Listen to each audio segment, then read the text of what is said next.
All right, y'all, here we go. This is Jesse, man, His Leg Media. I am gonna show you guys exactly how I do the proxies. I know I've been talking about this a few times in the past. And so let me show you what we did here. We're working on the real estate shoot for Rogers. I'm just going to create a standard timeline here and put in the address for the property. And then so typically what I'll do is I take the videos, right? Here's our video footage. Now, if you'll notice here, this is the first clip here. When you play back, I want to show you my task manager here. I want you to see how this affects your video playback. So when you're playing back video, or when your computer's idle, you're not really utilizing a lot of resources here. But once you start playing these videos back, okay, so we're playing the first clip here. There's a little bit of a delay, and then if you notice, look how the CPU usage goes up, your memory usage goes up, and typically your GPU usage will go up once you start rendering it out and adding effects to it and whatnot. And then once the video clip stops, then it typically brings all your levels back down. So as you see the video playing in the background here, you'll see the CPU usage is up there. Sometimes it'll tax it all the way 100%, 99%. But as soon as this video ends right here, you're gonna see a drop in the quality in the CPU usage. Now that the video stopped, now see how the CPU usage goes down. So this is a good way if you're wondering what your computer's doing, or if your computer is slow and you're trying to figure out what you need to do to try to get an upgrade. If you notice your memory is taxing, your hard drive, I'm running this off of my D drive. And so what I could do is I can move this, which I'm gonna do here in a little bit. This is just my network drive where I put everything. But if I put this over on my C drive, which is it's a much faster drive, this is a SSD drive, then I'll get a much faster results, and that's gonna probably help me as well. So to create the proxies, once you've imported all your footage into your project bin over here, then you're just basically gonna highlight all the videos. And I know other people have different processes and the way they do it. This is just the way I do it. It's a lot faster. I found that it works easily. We'll go in here, right click on your files. Once you select all, go to the top, go down to the bottom, and then shift, and then click on the last one. Right, so now you got them all highlighted. Right click on it and then go to proxies, and then where it says create proxies. When you click on this, you're gonna get a standard pop-up. Okay, this is where people can tell you how you can add their presets and stuff for their ingest settings and stuff like that. I don't even mess with that. I found that these work better just straight from the factory default. So I use the H.264 format, okay? And then I use, since I'm recording in the 4K 3840 by 2160, this right here actually works very good for me. So I typically use this. It's the aspect ratio is the same as my original files.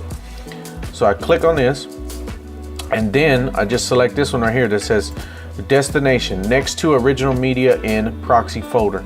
You could select a folder if you'd like, which is where I have my original files, and I can make a subfolder if I want, but I found just putting it in there next to the original media is quick, and it just makes a subfolder inside of the original folder where your original files are. So all you gotta do is hit OK. And then what that's gonna do is gonna activate Adobe Media Encoder. This will basically bring in all of these videos. So you'll see C1199, that's our first video over here, and it's just gonna start dumping them in there, and it's gonna use those custom presets for the downscale. And so what it's doing is creating the proxy video.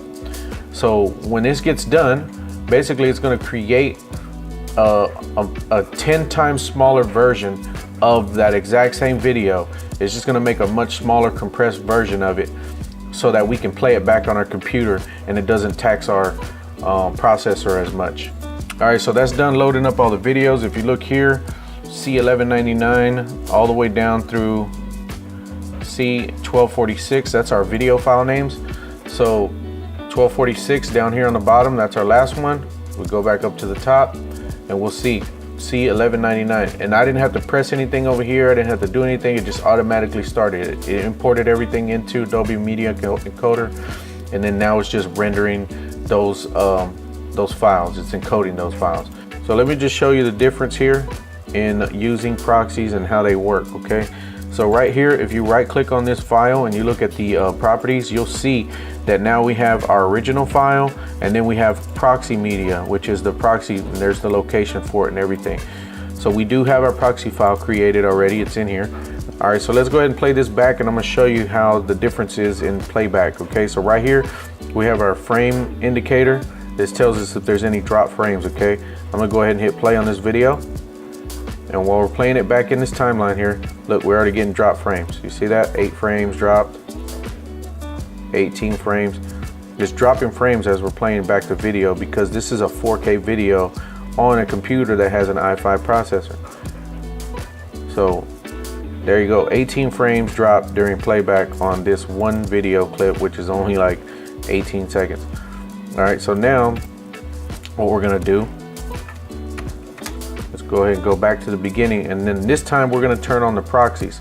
So with the proxies here, if you click here on proxies, you'll be able to look at the proxy version of the video during playback. So if you don't have this particular icon down here on the bottom, you just gotta click here and then find it, okay? You'll find it on your in your window here, and let's see which one is it, right here, toggle proxies, and all you gotta do is just drag it down and hit OK, and so there it is. So now you have proxies on. So this is with the proxies on right here. All right, so now we're gonna hit play. Let's hit play on the proxies, and now let's see if we get any drop frames.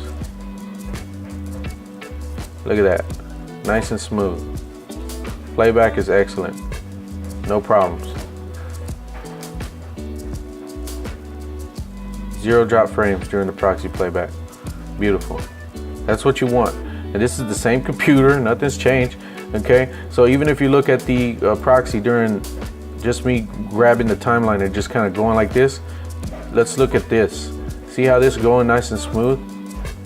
Even our computer processing, it hasn't been using a lot of processing speed, power to be able to do this. Our disk and everything is just going nice and smooth. Let's see. Look at the usage here during playback. 25% disk speed, very, very good.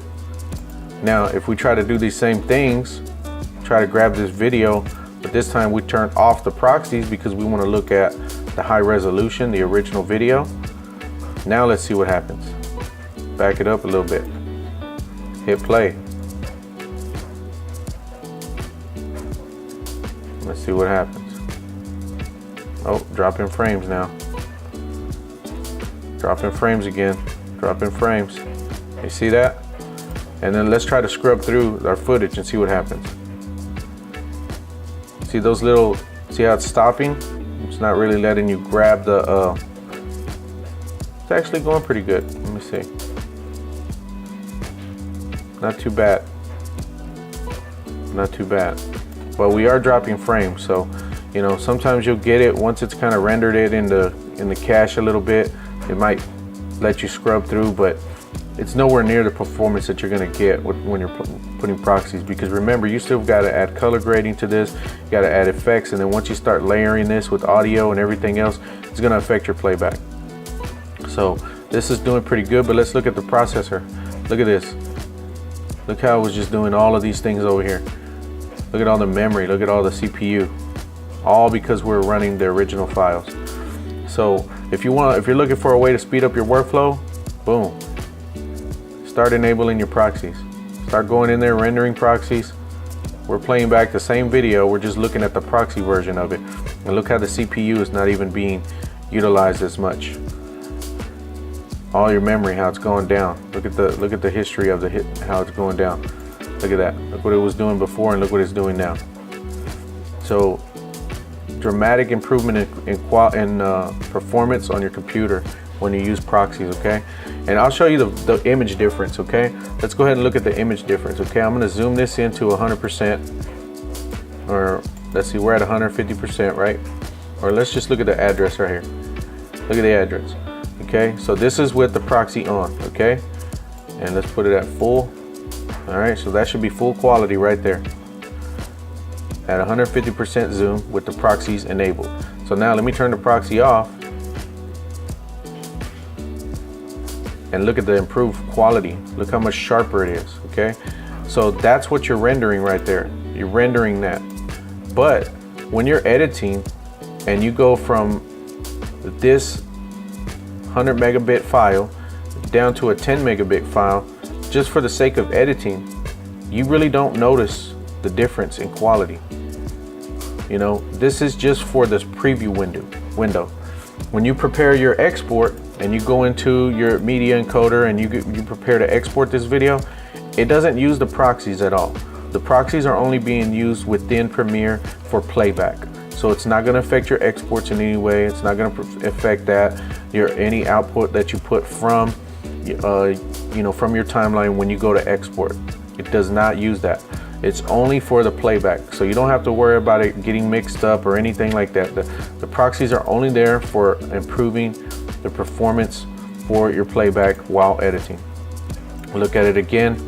That's with proxies enabled. That's with the original file. And you can see the detail in the original file. So you can see why you're taking a 10 megabit file compared to a 100 megabit file. I can't stress to you guys how important it is to start using proxies if you want to speed up your workflow, because this is really going to increase your speed output for being able to add color grading, especially if you're working on things like music videos. Man, it's just a dramatic difference, because when you start layering videos into your timeline, it makes a huge difference. All right, so that's how you create proxies in Adobe Premiere. Hope this video helped you, man. If you'd like to see more videos like this, man, just let me know down below in the comments, man. Anything you want me to teach you maybe in Premiere, some information that I could share with you guys, I'd love to be able to do that, man. Let me know what you think about the video. And also don't forget to subscribe to the channel, like the video, share it with somebody you think this might help. We'll talk to you tomorrow, man. God bless.